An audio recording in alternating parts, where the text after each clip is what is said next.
Designers everywhere are scared in 2026, and honestly, they should be. Because designers are not being replaced by AI, they are being replaced by designers who know how to use AI properly. That is the real truth no one wants to talk about. AI is not the enemy. Your biggest mistake is treating design like a simple task instead of a business skill.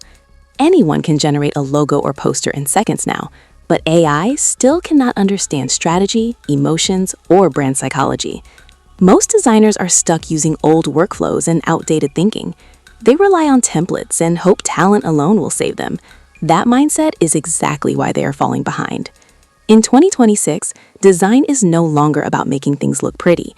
It is about solving real business problems with creativity and strategy. Smart designers use AI to work faster, not to replace themselves. They focus on branding systems, storytelling, and decision-making.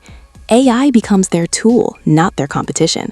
If you ignore this shift, you will be replaced. But if you adapt, you become unstoppable. The future of design belongs to humans who know how to command AI. The choice is yours.